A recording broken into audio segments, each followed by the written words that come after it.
दुनिया के सभी लोग हर दिन कुछ न कुछ अपनी जरूरत या अपने पसंदीदा सामान खरीदते हैं, फिर चाहे वो सामान बाजार से खरीदे या फिर इंटरनेट के जरिए ऑनलाइन वेबसाइट से खरीदे। जैसे ही हम कोई सामान खरीदते हैं तो हम ग्राहक यानी कंज्यूमर बन जाते हैं।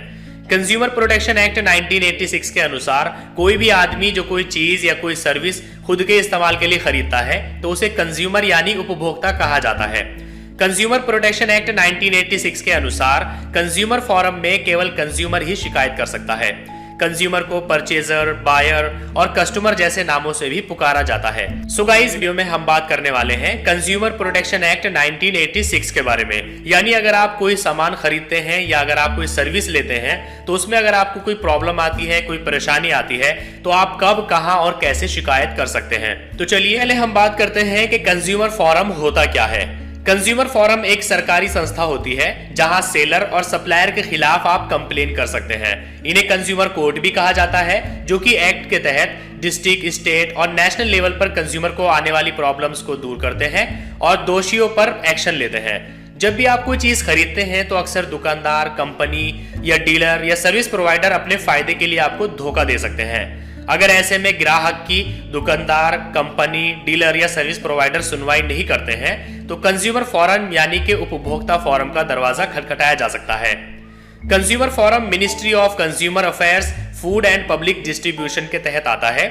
इस मिनिस्ट्री के अनुसार साल 2016 के आखिर में करीब 90,000 कंज्यूमर्स ने कंज्यूमर फोरम में शिकायत दर्ज की थी, जिसमें से डिस्ट्रिक्ट लेवल पर लगभग 92% शिकायतों का समाधान कर लिया गया था। चलिए अब हम बात करते हैं कि शिकायत किसके खिलाफ की जा सकती है।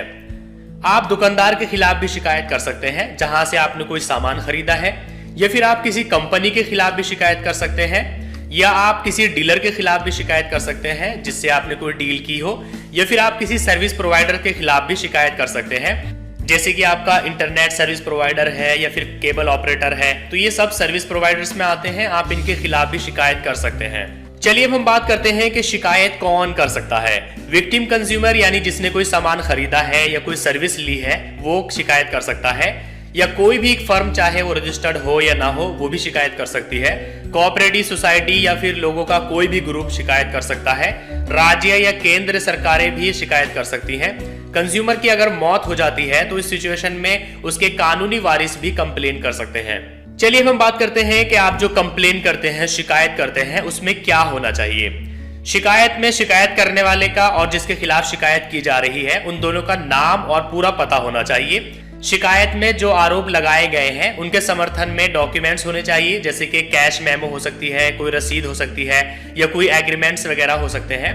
कंज्यूमर फोरम में शिकायत दर्ज कराने के लिए जो फीस लगती है वो बहुत ही कम लगती है और इसके लिए आपको किसी एडवोकेट को हायर करने की जरूरत भी नहीं पड़ती है। सिर्फ एप्लीकेशन पर आपके सिग्नेचर होने चाहिए। एप्लीकेशन की 3 कॉपी जमा करानी होती है। इनमें एक कॉपी ऑफिस और एक अपोजिशन पार्टी के लिए भी होती है।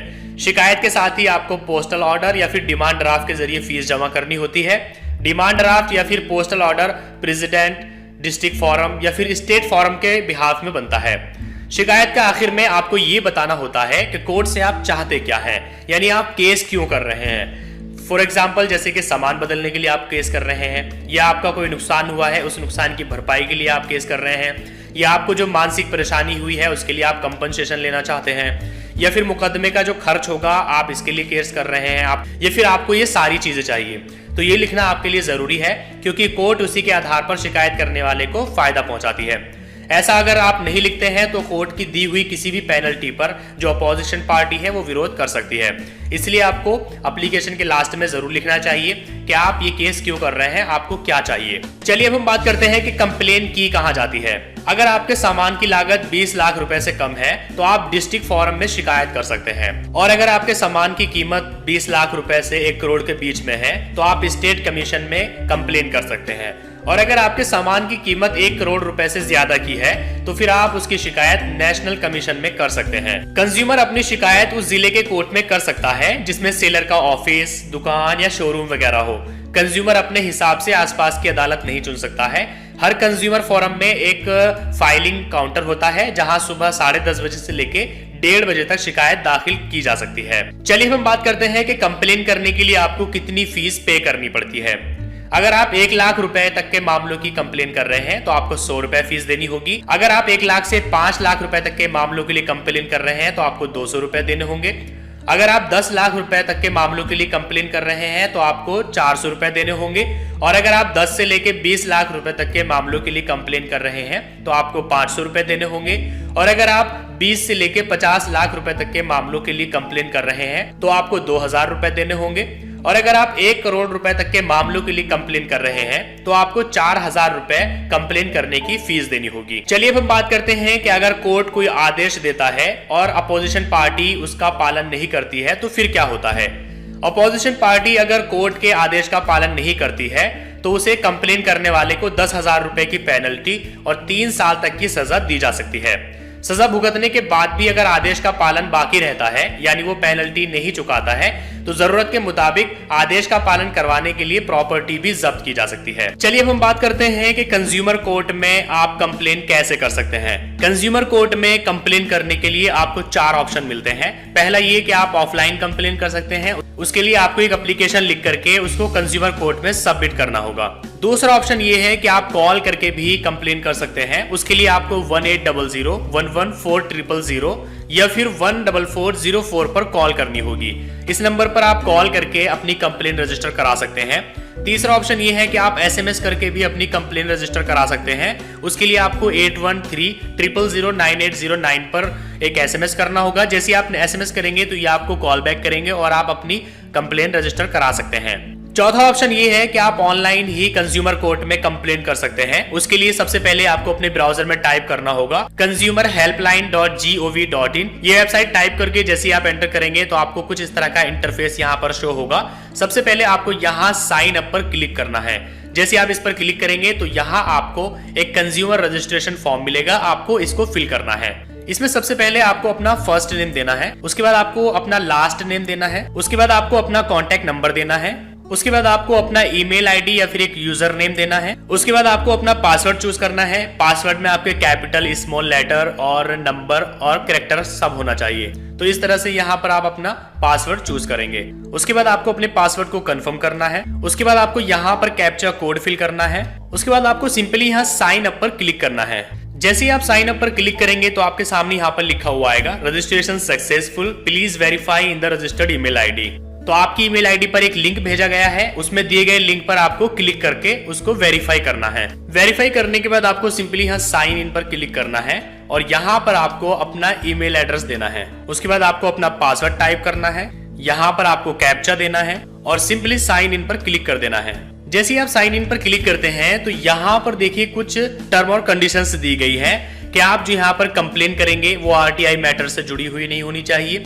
कोर्ट केस अगर चल रहा है तो आप उसकी भी कंप्लेन नहीं कर सकते हैं। फॉरेन गवर्नमेंट के अगेंस्ट भी आप कोई कंप्लेन नहीं कर सकते हैं। कोई रिलीजियस मैटर है तो आप उसकी भी कंप्लेन नहीं कर सकते हैं और यहाँ पर आप कोई सलाह भी नहीं दे सकते हैं। तो यहाँ पर आपको अपनी जो रियल प्रॉब्लम है उसी की कंप्लेन करनी चाहिए। सिंपली आपको आई एग्री पर क्लिक करके इन कंडीशंस को एग्री कर लेना है। एग्री करने के बाद आपके सामने यहाँ इस तरह का पेज ओपन हो जाता है। यहाँ पर ये रजिस्ट्रेशन फॉर्म है, यहाँ आप ऑनलाइन ही कंप्लेन कर सकते हैं। सबसे पहले आपको यहाँ पर चूज करना है कि आप कंप्लेन करना चाहते हैं या क्वेरी चाहते हैं। तो आपको कंप्लेन चूज करना है। उसके बाद स्टेट यहाँ से आपको चूज कर लेना है। यहाँ पर आपको अपनी सिटी चूज करनी है। यहाँ से आपको इंडस्ट्री चूज करनी होगी। फॉर एग्जाम्पल अगर आपने ऑनलाइन कोई प्रोडक्ट परचेज किया है और उसमें आपके साथ धोखा हुआ है तो आप यहाँ से ई कॉमर्स चूज करेंगे। ई कॉमर्स जैसे ही आप चूज करेंगे तो यहाँ पर देखिए लिखा हुआ आ रहा है कि आपके पास ऑर्डर नंबर जरूर होना चाहिए। यानी जब आपने मोबाइल फोन के लिए या किसी और प्रोडक्ट के लिए ऑनलाइन आपने ऑर्डर दिया है तो वो ऑर्डर नंबर आपके पास जरूर होना चाहिए। आप यहाँ से इसको क्लोज करेंगे। यहाँ से आपको कैटेगरी चूज करनी है। कैटेगरी में आपको बहुत सारी कैटेगरीज मिल जाती हैं, जैसे कि यहाँ पर देखिए loans, insurance, property, gadgets, e commerce है, mobile wallets, payment gateway, online booking, hotel, travels, ticket, ये सारी चीजें आपको यहाँ पर मिल जाती है। तो क्योंकि मोबाइल फोन हमने ऑनलाइन परचेज किया है तो इसको हम ऑनलाइन शॉपिंग में भी डाल सकते हैं और यहाँ इसको ई कॉमर्स में भी हम डाल सकते हैं। तो चलिए हम इसको ऑनलाइन शॉपिंग में डालते हैं। उसके बाद यहाँ पर आपको कंपनी का नेम चूज करना होगा कि आपने वो प्रोडक्ट कहाँ से परचेज किया है। फॉर एग्जाम्पल अगर आपने अमेजोन से परचेज किया है तो सिंपली यहाँ से amazon.in आप ये चूज कर लेंगे। यहाँ से आपको नेचर ऑफ कंप्लेंट चूज करनी होगी कि आप कंप्लेंट क्यों कर रहे हैं, क्या हुआ है। तो यहाँ पर रॉन्ग प्रॉमिस यानी आप कंपनी ने जो बोला था वो पूरा नहीं किया है, या फिर जो आपके पास प्रोडक्ट आया है वो डिफेक्टिव प्रोडक्ट है, या फिर गलत प्रोडक्ट भेज दिया है, या इस तरह से यहाँ देखिए बहुत सारी चीजें दी गई है। तो हम यहाँ पर delivery of defective product choose कर लेते हैं। इसके बाद यहाँ पर आपको प्रोडक्ट की वैल्यू चूज करनी होगी क्योंकि उसी के हिसाब से आपको फीस देनी होती है। यहाँ पर आपको डीलर का name, address, email, contact number या जो भी आपके पास है वो यहाँ आपको देना होगा। फॉर एग्जाम्पल अगर आप अमेजोन से कोई प्रोडक्ट परचेज करते हैं तो आपको यहाँ प्रोडक्ट की डिटेल में दिखाई देगा कि इसका डीलर कौन है, यानी किसने आपको ये बेचा है। तो आपको इसी नेम को यहाँ पर डीलर नेम में देना है।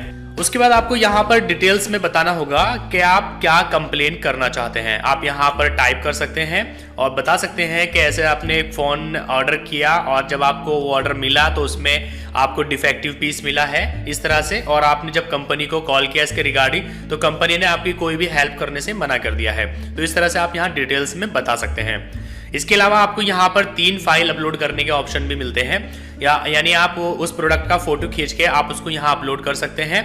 आपका जो फोटो है वो जेपीजी, जेपीजी, पीएनजी, डॉक या फिर पीडीएफ फाइल में होना चाहिए और ये 5 MB तक अलाउड है। उसके बाद आपको सिंपली सबमिट पर क्लिक कर देना है। जैसे आप सबमिट पर क्लिक करते हैं तो आपकी जो कंप्लेंट है ये सक्सेसफुली रजिस्टर्ड हो जाती है और आपको एक कंप्लेंट नंबर मिल जाता है। आप यहाँ पर कंप्लेंट हिस्ट्री में जाकर के चेक कर सकते हैं कि आपने कितनी कंप्लेंट्स की है। अभी क्योंकि हमने कोई कंप्लेंट नहीं की है तो यहाँ पर no data available in tables show कर रहा है, लेकिन जैसे आप कोई कंप्लेंट सबमिट कर देंगे तो यहाँ आपको complaint number, state, complaint name, आपकी कंप्लेंट का क्या स्टेटस है और उस पर क्या एक्शन लिया गया है, तो ये सारी चीजें आप यहां से देख सकते हैं। सो गाइज आज के इस वीडियो में आपने जाना कि अगर आप कोई चीज परचेज करते हैं या आप कोई सर्विस लेते हैं और उसमें आपके साथ कोई धोखा होता है या कोई प्रॉब्लम होती है तो आप उसकी कंप्लेंट कब, कहां और कैसे कर सकते हैं। अगर आपको ये वीडियो पसंद आया है तो उसको लाइक करिए, अपने फ्रेंड्स के साथ शेयर करिए और अगर आपके मन में कोई क्वेश्चन है तो आप नीचे कमेंट करके पूछ सकते हैं।